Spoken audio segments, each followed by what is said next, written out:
আজ থেকে প্রায় ৮০০ বছর পূর্বে সুলতান সালাউদ্দিন আল আইয়ুবী বলেছিলেন, যুদ্ধ ছাড়া কোনো দেশকে ধ্বংস করতে চাইলে নগ্নতা ছড়িয়ে দাও। সুলতান সালাউদ্দিন যে কথাটি বলে গিয়েছিলেন, তিনি সে সময় উপলব্ধি করতে পেরেছিলেন আধুনিক বিশ্বের অস্ত্র হবে এই নগ্নতা।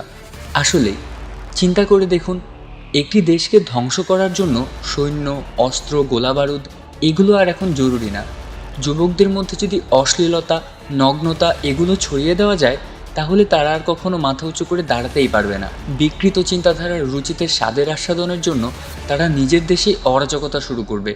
এই অসুস্থ চিন্তাকেই তারা স্বাভাবিক ভাবতে থাকবে, আর একে একে পরিবার, সমাজ ও দেশকে ধ্বংসের মুখে নিয়ে যাবে। পশ্চিমাদের হাতিয়ার টিকটক, তারা এটি ব্যবহার করে আমাদের দেশে ঠিক এই কাজটি করে চলেছে। টিকটক একটি সামাজিক যোগাযোগ মাধ্যম হিসেবে পরিচিত হলেও এটিকে কোনো অশ্লীল বিনোদনের অ্যাপ বললেও ভুল হবে না, কারণ এই অ্যাপে যে কেউ চাইলেই যে কোনো ধরনের অশ্লীল, এমনকি নগ্ন ছবি বা ভিডিও পোস্ট করতে পারে, এবং এর জন্য টিকটক অ্যাপের সেন্সর একে ডিটেক্ট করে না বা কোনো ব্যবস্থাও গ্রহণ করে না।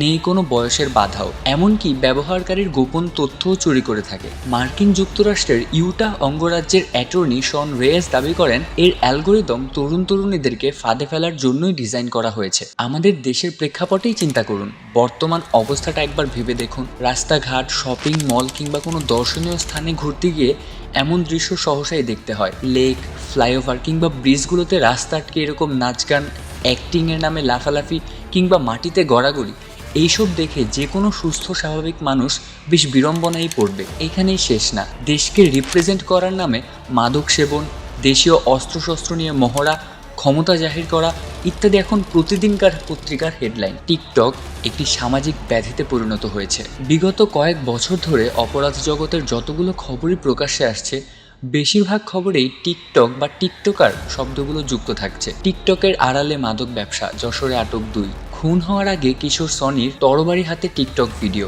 দেশীয় অস্ত্র হাতে টিকটক ভিডিও ভাইরাল, আটক 2 জন। টিকটক স্টার বানানোর লোভ দেখিয়ে ফাঁদে ফেলে অন্তত অর্ধশত তরুণীকে ভারতে পাচার। অশ্লীল টিকটক বা লাইকি ভিডিও তৈরি, 2 তরুণী সহ গ্রেফতার 4। টিকটকে এক কিশোরীকে নায়িকা বানিয়ে দেওয়ার লোভ দেখিয়ে ধর্ষণ এবং যৌন হয়রানি। মাদক সেবনের সময় ধরা পড়লেন টিকটক মডেল। এইসব খবরই হয়তো আপনি পত্রিকায় কিংবা ফোনে, ইন্টারনেটের সাহায্যে দেখেছেন। এগুলো হয়তো বিচ্ছিন্ন ঘটনা, কিন্তু প্রতিদিনই দেশের কোনো না কোনো জেলায়, কোনো না কোনো পাড়া বা মহল্লায় এরই পুনরাবৃত্তি ঘটেই চলেছে। টিকটকের আড়ালে কর্তৃপক্ষের নাকের ডগা দিয়ে নারী পাচার, যৌনতা, মাদক ব্যবসা এবং গ্যাং কালচার বিস্তার লাভ করেই চলেছে। একবার একটু ভেবে দেখুন, খুব বেশি দিন আগের কথাও না, এই তো কিছুদিন আগেও কিশোর কিংবা তরুণেরা বিকেল হলে সব মাঠে গিয়ে ক্রিকেট কিংবা ফুটবল খেলায় ব্যস্ত থাকতো। ছোট ছোট ছেলেমেয়েরা বাড়ির উঠানে একত্র হয়ে কত রকমের খেলাধুলায় মেতে থাকতো। আর এখন মাঠঘাটে কিশোরেরা একত্র হলে অশ্লীল অঙ্গভঙ্গি, বিকৃত ভাষার ব্যবহার করে টিকটক বানাচ্ছে। সেগুলো দেখতে দেখতে বেড়ে উঠছে নতুন প্রজন্ম,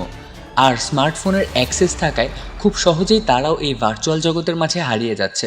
সস্তা লাইক ও ভিউ বাড়ানোর নেশায় মত্ত হয়ে কিশোরী কিংবা নারীরাও অশ্লীল কিংবা কুরুচিপূর্ণ কন্টেন্ট বানাতে পিছপা হচ্ছেন না।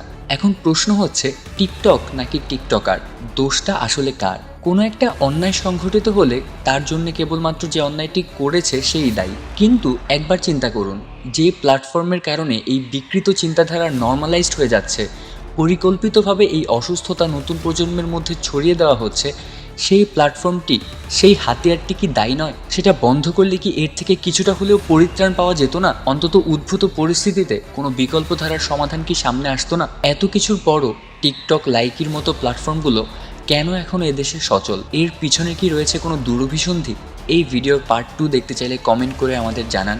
আমরা চেষ্টা করব এর পেছনে যাদের ইন্ধন, সেই মুখোশগুলো উন্মোচন করার। আমাদের অনুসন্ধান অব্যাহত থাকবে। ধন্যবাদ।